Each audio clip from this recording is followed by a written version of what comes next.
saya Muhammad Farzan dari Prodi Teknologi Informasi kelas TI 25 PA.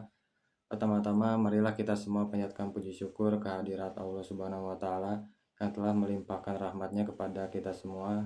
Tak lupa salawat dan salam semoga tercurah kepada junjungan Nabi kita Nabi Muhammad SAW serta kepada keluarga dan sahabat-sahabatnya yang mulia. Pada video kali ini saya akan membahas tentang manusia dalam perspektif Islam serta tugas dan tanggung jawabnya. Yuk kita mulai. Pada bagian 1, manusia dalam pandangan Islam. Dalam Islam, manusia memiliki kedudukan yang istimewa dibandingkan makhluk hidup lainnya. Allah Subhanahu wa taala menciptakan manusia dengan bentuk yang paling sempurna, seperti yang disebut dalam Quran surah At-Tin ayat 4. Laqad khalaqnal insana fi ahsani taqwim. Sesungguhnya kami telah menciptakan manusia dalam bentuk yang sebaik-baiknya. Manusia juga diberi akal, hati, dan kebebasan memilih.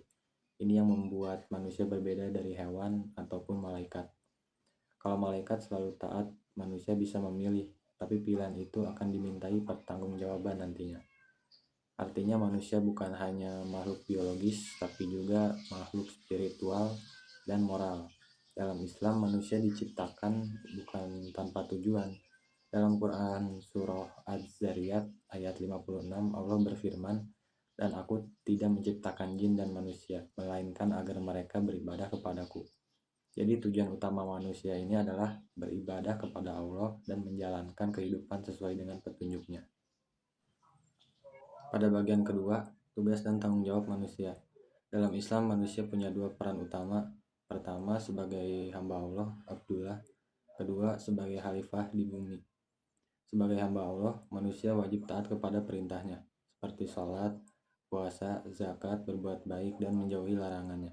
Ibadah ini bukan hanya soal ritual, tapi juga mencerminkan ketaatan dan keikhlasan kita kepada Sang Pencipta.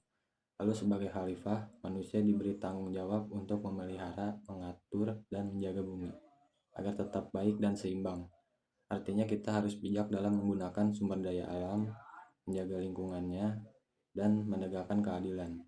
Khalifah bukan berarti berkuasa sesuka hati, tapi mengelola dengan amanah dan tanggung jawab.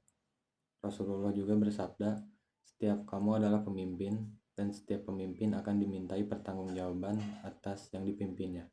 Hadis riwayat Bukhari dan Muslim. Hadis ini menegaskan bahwa apapun posisi kita sebagai pelajar, anak, dan warga, semua punya peran dan tanggung jawab moral masing-masing. Masuk ke bagian ketiga atau terakhir, refleksi pribadi. Kalau kita renungkan, menjadi manusia dalam pandangan Islam itu bukan sekadar hidup, kuliah, dan bekerja seperti biasa, tapi lebih dari itu. Kita diciptakan dengan tujuan, tanggung jawab, dan potensi besar. Allah memberi kita akal untuk berpikir, hati untuk merasakan, dan iman untuk membimbing langkah kita. Sebagai mahasiswa, saya merasa hal ini sangat relevan. Kadang kita sibuk dengan tugas, kuliah, atau kegiatan kampus, sampai lupa bahwa semua yang kita lakukan harusnya bernilai ibadah. Belajar, misalnya bukan cuma untuk nilai atau gelar, tapi juga bagian dari ibadah mencari ilmu, yang dalam Islam pahalanya sangat besar. Rasulullah bersabda, menuntut ilmu itu wajib bagi setiap muslim. Jadi setiap kali kita belajar dengan niat yang benar, itu juga bentuk kita menjalankan tugas sebagai hamba Allah. Selain itu, sebagai khalifah di bumi, kita juga punya tanggung jawab sosial. Artinya kita nggak boleh hidup hanya untuk diri sendiri. Kita harus berbuat baik bagi sesama, menjaga lingkungan, dan menggunakan kemampuan kita untuk membawa manfaat.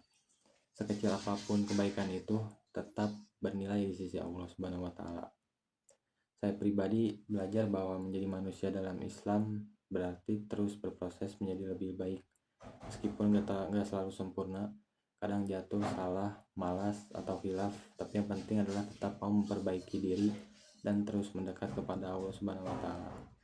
Karena pada akhirnya semua yang kita miliki, waktu, ilmu, tenaga, itu titipan dan akan dimintai pertanggungjawaban. Semoga kita bisa menjadi manusia yang bukan hanya sukses secara duniawi, tapi juga diridhoi Allah Subhanahu wa taala di akhirat nanti. Amin. Nah, tadi sedikit rangkuman tentang manusia dalam perspektif Islam beserta tugas dan tanggung jawabnya. Semoga bermanfaat dan bisa menjadi pengingat buat kita semua agar selalu menjalani hidup sesuai dengan ajaran Islam. Terima kasih sudah menonton. Mohon maaf bila ada kekurangan. Wabillahi taufiq wal hidayah. Wassalamualaikum warahmatullahi wabarakatuh.